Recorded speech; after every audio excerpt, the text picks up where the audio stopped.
کیا کیا جائے جی، غلطی ہے، مضامین کی کوئی حد نہیں ہے، حج حج ہے، عمرہ عمرہ ہے، اس کی کوئی قسمیں نہیں ہوتی. یعنی یہ جو قسمیں لوگوں نے بنا لی ہیں، یہ معلوم نہیں کیسے بنا لی. صرف دو باتیں ہیں جو اللہ تعالیٰ نے قرآن مجید میں کہی ہیں.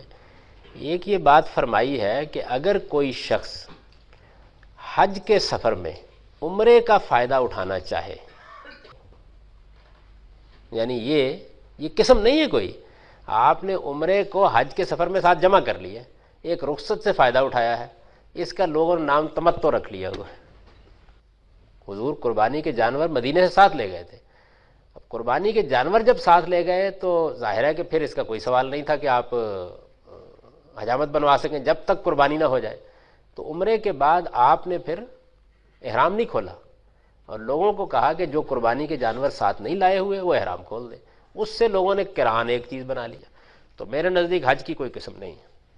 ایک بات میں آپ کو ذکر کرتا چلوں کہ موصوف میڈیا اسکالر نے اپنی کتاب میزان کے صفحہ نمبر 391 اور 392 پر حج کی ان تینوں قسموں کا ابہام سے ذکر کیا ہے. لیکن تعجب یہ ہے کہ ایک طرف تو وہ ان تینوں قسموں کا ذکر کرتے ہیں اور پھر ساتھ ہی ساتھ ان میں تشکیک پیدا کرتے ہیں اور ابہام پیدا کرتے ہیں کہ حج کی کوئی قسمیں نہیں ہوتی. میرے نزدیک کوئی قسمیں نہیں ہیں، یہ تمتع قران لوگوں نے بنایا ہے اور یہ غلطی ہائے مضامین ہے. یہ جو دو قسم کا ان کا موقف ہے یہ بذات خود کنفیوز کر دینے والا ہے، لوگوں کو ابہام میں ڈالنے والا ہے اور شک میں مبتلا کر دینے والا ہے. بالفاظ دیگر ہم یہ کہہ سکتے ہیں امت اسلامیہ کا موقف ہے کہ حج کی قسمیں ہیں اور ان تین قسموں کے نام بھی ہیں. آپ کی علمی حیثیت کیا ہے کہ آپ ایک الگ اپنا موقف پیش کریں؟ اس کی وضاحت آپ کے ذمہ قرض ہے تاکہ آپ کے سننے والوں پر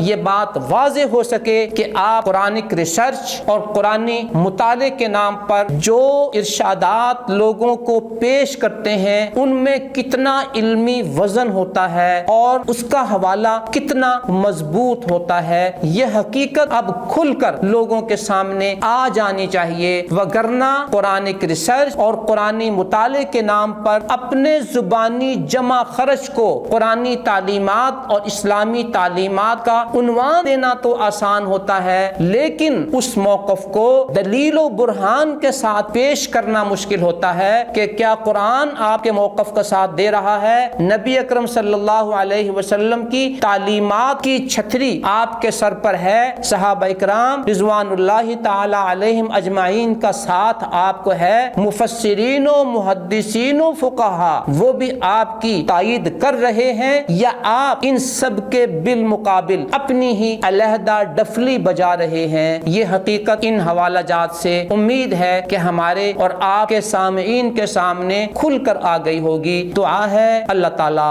ہمیں اپنی تعلیمات اور اپنے نبی کی تعلیمات، حضرات صحابہ کرام، حضرات مفسرین، حضرات محدثین اور حضرات فقہا کی بیان کردہ تعلیمات پر زندہ رکھے، اسی پر ہمیں موت عطا کرے اور ہمیں انہی حضرات کے ساتھ اللہ حشر والے دن اٹھائے. اور آگے ہم اپنے سامعین کو بجا طور پر یہ کہتے ہیں کہ آپ کو بھی یہ فیصلہ کرنا ہے کہ آپ کن تعلیمات پر زندہ رہنا چاہتے ہیں، کن کی تعلیمات پر مرنا چاہتے ہیں اور آخرت میں کن حضرات کے ساتھ اٹھنا چاہتے ہیں. ایک طرف نبی اکرم صلی اللہ علیہ وسلم، ان کے صحابہ کرام اور عظیم مفسرین و محدثین و فقہا ہوں گے، اور ایک طرف آج کا میڈیا اسکالر ہوگا. اب فیصلہ آپ نے کرنا ہے. اللہ تعالی ہمیں صحیح اسلامی تعلیمات پر عمل کرنے کی اور یہی بیان کرنے کی اور یہی سننے کی توفیق عطا فرمائے. آمین ثم آمین.